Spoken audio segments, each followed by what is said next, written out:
Star Wars video games. They just can't catch a break, can they? From the cancellation of DLC and the best looking games ever, to tricking you into paying for overpriced game subscription services and, well, you know what, after you buy a full price game. We have seen so many Star Wars games get it almost perfectly right and then fall over when a stupid idea or mistake happens. Perfect Star Wars games are few and far between. Heck, I'm not even sure any truly exist. And today I want to look back at 4 times where old and new Star Wars video games truly messed it up. Make sure you hit subscribe, and on the off chance that you want to play any Star Wars games yourself, you can get a whole heap of them on the cheap by using my affiliate link down below, which supports the show at the same time. Anyway, let's start this video off with the most recent Star Wars cock-up. Number 1. On the 9th of September 2024, the legendary James L. Jones, who among other things voiced the legendary Darth Vader, sadly passed away. Before he died, he signed a contract allowing Ukrainian software company Respeecher to use his iconic voice for future Star Wars projects, which could first be heard in the show Obi-Wan Kenobi Episode 3. The years have made you weak. That was AI. Now, think what you want about AI, but for the foreseeable future, we get to hear one of the most iconic voices ever continue to voice one of the most iconic antagonists ever, which many believe is a whole lot better than having an actor not know when to stop. Enter Epic Games. I foresee no issues here whatsoever. In their infinite wisdom, they thought, let's take James L. Jones' legendary timber-like voice and turn it into a chatbot for 12-year-olds to muck about with. What could possibly go wrong? Well... Are you suggesting I have a foot fetish, rodent pornography, hawk tour, big dildo, a diddy party, fags, no balls? Within hours of this feature dropping on May 16th, 2025, players had Vader spouting racial slurs, homophobic jabs, and enough F-bombs to make Gordon Ramsay blush. As you would expect, articles reported on Darth Vader being a closeted homophobe, and thousands upon thousands of Twitch streamers and drama YouTubers ran online to ear-piercingly scream down the mic whenever they got him to say a no-no word, turning Fortnite's galactic battle event into a galactic PR disaster. Look, I'm sorry, I kinda get it and I kinda don't. And just for the record, if you are a parent like me, it isn't as bad as what you've probably heard. In fact, you have to authorize it in the Fortnite parental control settings anyway. For the record, Darth Vader is a bad guy, but that doesn't make him a bad guy? Well, no, actually, he is a pretty bad guy. Either way, what you are seeing unfold is 2025's version of when you first discovered text-to-speech. Boobs. And the crowd goes wild. 99% of what you hear Darth Vader say really isn't that bad. It's just, you know, 2 names put together that when put together sound like something else, or, you know, words meaning different things in different countries, like the American word for bum bag or the outdated British word for cigarette. You know what I'm talking about. Of course, constantly screaming swear words at him as well in order to try and get him to swear back may eventually get him to slip up from time to time too, but as you can imagine, it's seriously few and far between, and every time those ear-piercing streamers shared this, Fortnite ran to add an update to stop Vader saying that very thing. And look, I'm not trying to defend Epic Games or Disney here, I'm just saying getting an AI voice to say the word bum is something we've been able to do for years. It's not big, it's not clever, but I suppose it is something that we've all got to go through at some point in our life, right? And I'm guessing the average age of a Fortnite player is, well, it's the perfect age, isn't it? Replace Vader with Mo from The Simpsons and it's going to make a whole lot more sense. Hey, everybody, I pee freely. And the crowd goes wild. With all of that said, this is different because it is using the real voice of James L. Jones. I can get James L. Jones, one of the most iconic voices ever, to voice one of the most iconic characters ever and talk directly to me. DJ Slope. this Slope's game room, Peter Griffin? Does it enhance your combat abilities or merely provide a distraction from the mission at hand? Ensure your priorities align with the Empire's objectives. The real Darth Vader just said that.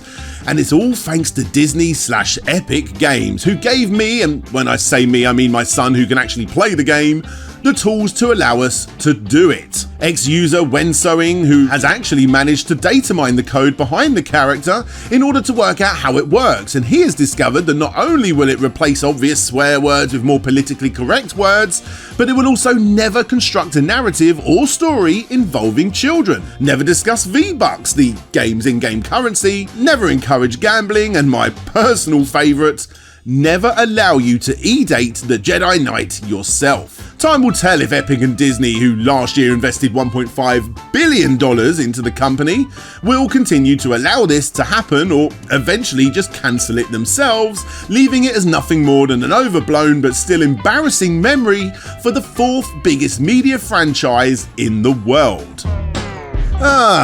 Would you look at that? Issue number 2. Turns out the Screen Actors Guild, the American Federation of Television and Radio Artists, are not exactly thrilled with AI, and they don't like one of the world's biggest games using AI instead of a real voice actor. We celebrate the right of our members and their estates to control the use of their digital replicas and welcome the use of new technologies to allow new generations to share in the enjoyment of those legacies and renowned roles. However, we must protect our right to bargain terms and conditions around uses of voice that replace the work of our members, including those who previously did the work of matching Darth Vader's iconic rhythm and tone in video games. Fortnite's signatory company, Llama Productions, chose to replace the work of human performers with AI technology. Unfortunately, they did so without providing any notice of their intent to do this and without bargaining with us over appropriate terms. As such, we have filed an unfair labour practice charge with the NLRB against Llama Productions. And just for comparison, this is what he sounds like voiced by Matt Sloan in Battlefront II, which, yes, we will get to eventually. You will know the power of the dark side. Your destiny lies with me. And again, here's the real James L. Jones in Fortnite, powered by AI. Peter Griffin, you return to this DJ Slope. Does the Empire truly need such frivolous distractions? Or is this some form of entertainment I am failing to comprehend?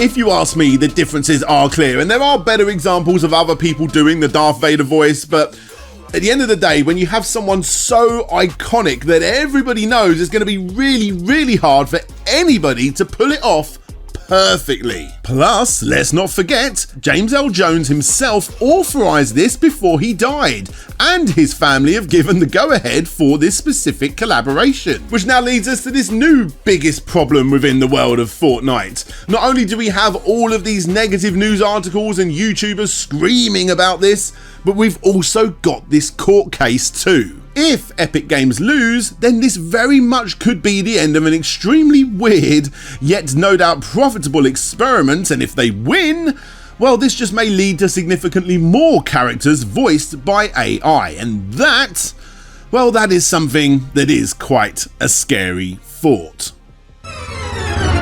Number 2.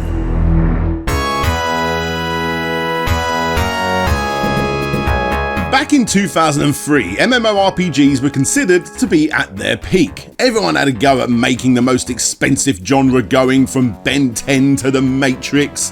Heck, even Michael Jackson reenacted Thriller by rising from his grave and attempting to release his own MMORPG back in 2015. Everyone wanted a slice of the currently cooking WoW pie, and Star Wars was no different. After working with multiple game companies to release multiple Star Wars games for multiple systems, most of which are more forgettable than a dedicated Ewoks movie, LucasArts partnered with Sony Online Entertainment, which published the super well-respected EverQuest series and got to work on Star Wars Galaxies. Only one epic saga has thrilled generations.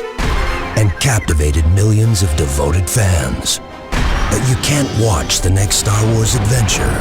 You have to live it. Unfortunately, as always is the case with MMORPG development, it wasn't going quite to plan. Hype was building up after the announcement, which resulted in a crazy long development and huge chunks getting scrapped left, right and centre in order to release the game on time. But still, a Star Wars MMORPG game?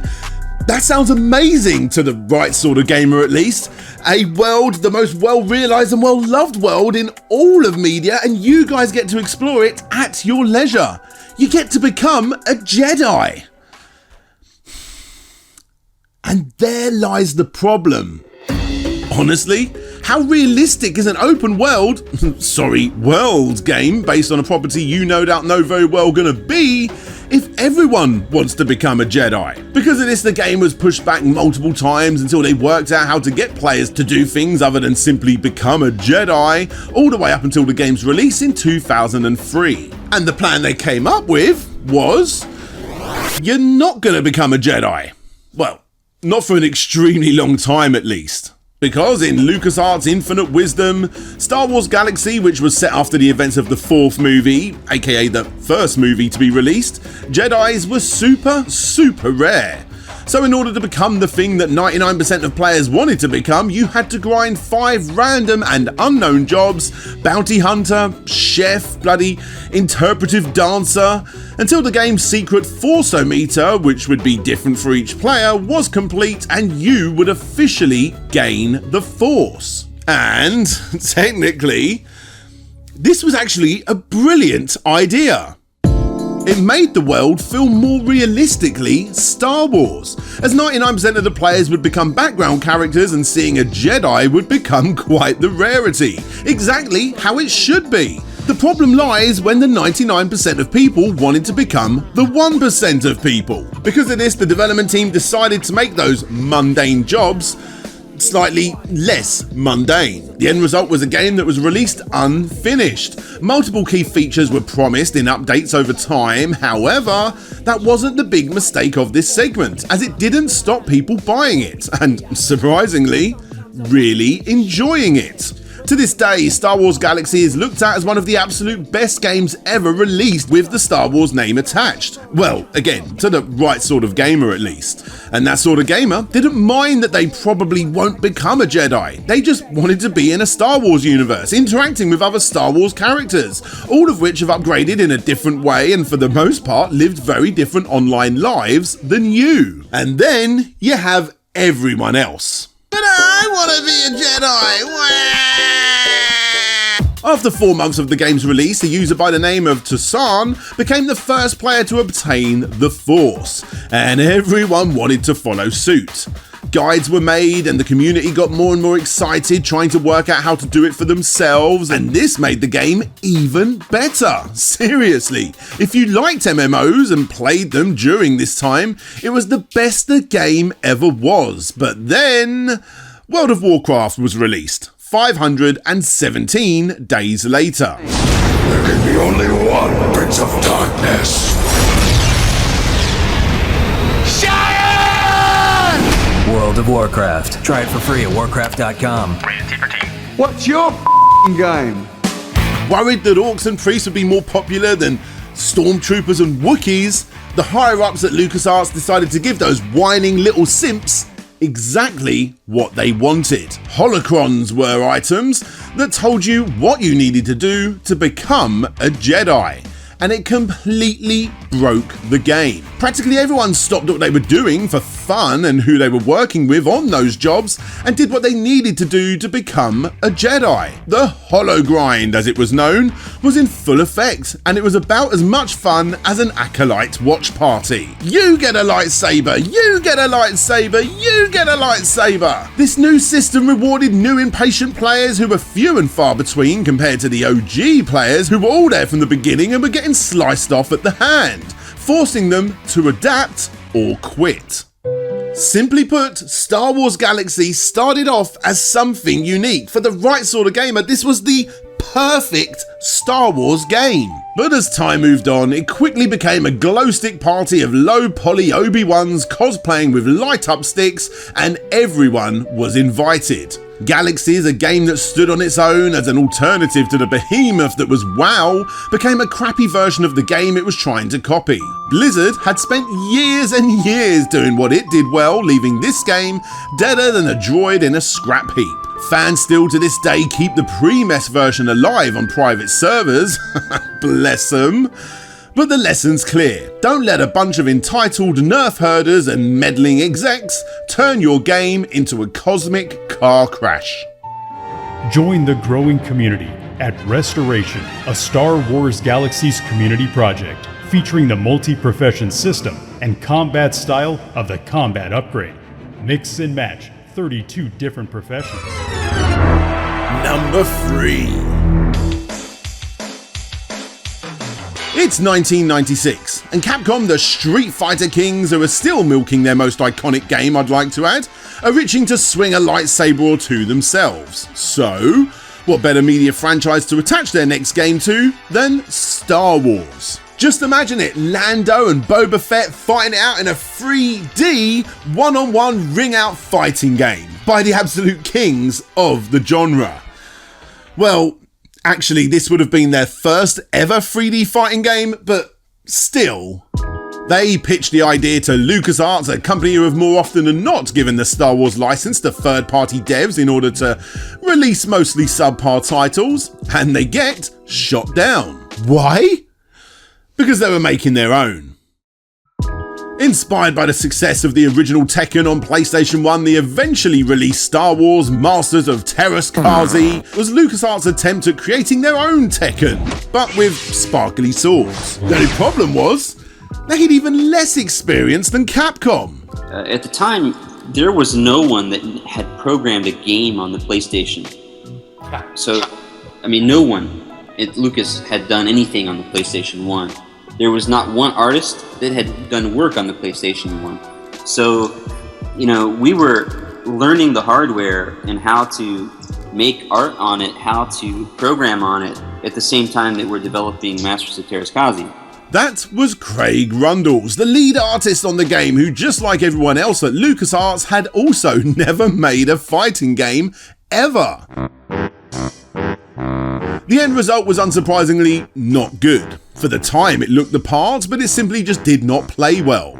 Even with the Star Wars license, it struggled to find an audience in the overcrowded 1v1 beat-em-up genre.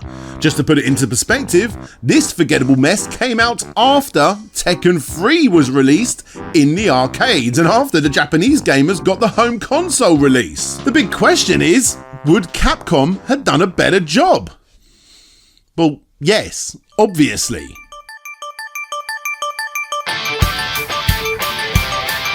Star Gladiator was what that Capcom-infused Star Wars game could have become.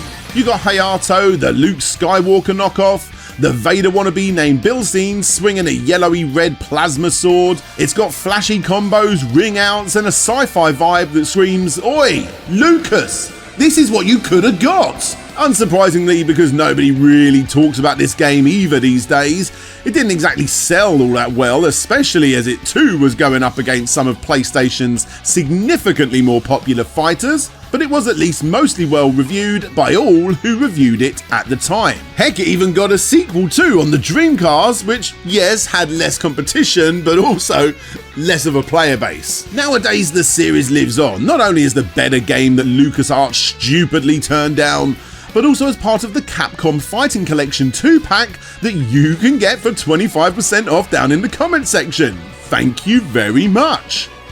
Gore, one of the playable characters, a little cameo in the Neo Geo Pocket title SNK vs Capcom, the match of the millennium, and more commonly well known to fighting fans is Hayato, who was playable in Marvel vs Capcom 2 New Age of Heroes, which, just like so many others, was the perfect place for the forgettable B-list celeb to lay down his sword. Just think, if this went ahead, we probably would have got something like Capcom vs Star Wars. Damn you, George! Number 4. And Here it is, the one that you all universally expected to be on this list, and obviously it was going to make the list. It all started back at E3 2017, where you not only had Jesse Wellens brilliantly promote the upcoming Need for Speed game. What up, guys? Thank you for having me, EA. If you guys don't know who I am, my name is Jesse Wellens, and I am a YouTube creator. So I am here to talk about Need for Speed Payback. If you guys didn't know, Need for Speed Payback,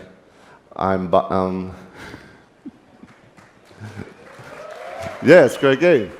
But more importantly, you also had Janina Gavankar tell us that EA had been learning from their mistakes and that Battlefront 2 will have a single-player campaign, something that the original Star Wars Battlefront lacked. Okay, but did you listen? Finn and Phasma are headed to Star Wars Battlefront 2 this holiday, and it will be free. Yes. The team at DICE heard our feedback loud and clear on the previous Battlefront and are committed to keeping this community together with themed seasons of content post-launch for all players at no additional charge. No DLC and a free season pass for all? You get a season pass! You get a season pass! You get a season pass! And the crowd goes wild. Oh, we've already done that joke, haven't we? Obviously, this wasn't going to be cheap to produce. So, what did they do? They went heavy on star cards, an upgrade system that started with the original game that gave players new abilities, more damage, and the ability to increase specific stats. Yes, a storyline was included, but most people really wanted to play this as an online multiplayer game, where these star cards were absolutely essential. And the best way to get the star cards was by chance in a loot box that you paid for. From the get-go, before the game's official release, beta players kicked off when they worked out that the best way to upgrade was to buy these loot boxes. And not only that, but the game constantly encouraged you to do so. In other words, it was pay to win. After some light adjustments, the game was released as an early trial for Xbox and PC users who could play for several hours and have that progress move over to the main game as and when. It was at this point where one seriously disgruntled Star Wars fan ran over to Reddit to have a nice little kick-off. This is a joke. I'll be contacting EA support for a refund. Can't even play f***ing Darth Vader? Disgusting. This age of microtransactions has gone way too far. Leave it to EA, though, to stretch the boundaries. What the user was referring to was the fact that after paying $60 to get the game, it would take him a stupid amount of time, a stupid amount of grinding to unlock one of the most important characters in the game. Unless, of course, he paid to unlock that feature early. Here's what one of the EA representatives had to say. The intent is to provide players with a sense of pride and accomplishment for unlocking different heroes. As for cost, we selected initial values based upon data from the open beta and other adjustments made to milestone rewards before launch. Among other things, we're looking at average per player credit. This reply would quickly become the most downvoted post in Reddit's history ever. No, seriously, it even made the Guinness Book of World Records. The game would then be released with most reviewers praising the look, the style and the core gameplay, but obviously pointing out the obvious negative. The game relied way too much on loot boxes. Creating a fair and fun game experience is of critical importance to EA. The crate mechanics of Star Wars Battlefront 2 are not gambling. A player's ability to succeed in the game is not dependent on purchasing crates. Players can also earn crates through playing the game and not spending any money at all. Once obtained, players are always guaranteed to receive content that can be used in-game. This was yet another statement put out by EA, who by this point were now getting investigated for possible gambling in their games. It really couldn't have got worse for Battlefront 2, which sadly, at its core, is actually a really solid game. Microtransactions would eventually come back, but just like Fortnite, these were linked to cosmetic upgrades. Thankfully, over the next several years up until 2020, the game continued to receive updates and is still playable today, and again, it's a solid experience. It's the game it always should have been. Over the last several weeks, probably due to Andor Season 2 getting quite positive reviews, and of course Epic Games pumping a stupid amount of money into the marketing for their Star Wars collaboration, a lot of people have started going back to Battlefront 2. It seems to have had quite the resurgence. It's been 7 years since the game's release and people are still playing it, more so right now than the last few years combined, proving that if it was released correctly at the beginning of its life, we could have seen probably the most well-respected and, more importantly for the company, the most profitable Star Wars game ever released. But that isn't what we got. Hindsight is a wonderful thing, and once again, if you want to play one of the best Star Wars games ever made, then you can go over to Steam and pick it up for £35. Or you can use my link in the description and get it for 70% off at only £7.50. And for you hardcore retro nuts, the original is also available for half the price of a Big Mac. Go on, go and support the show. Go on.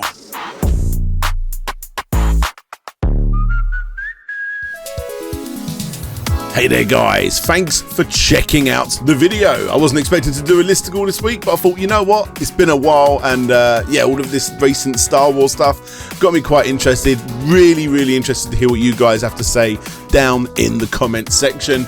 This is the part of the video where I leave a massive shout out to all of my patrons, all of my YouTube members that allow me to make these sort of videos every single week. Well, almost every single week. I'm trying to get it so I can do it every week, but these videos take a long time to make, right?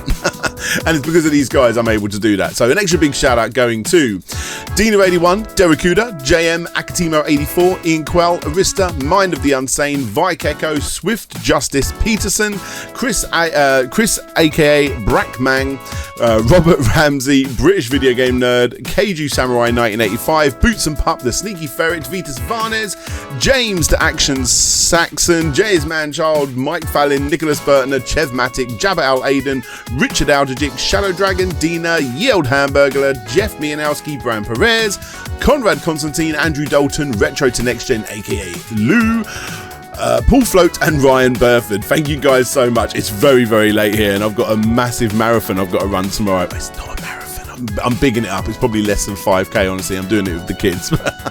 Still, I want to go to bed.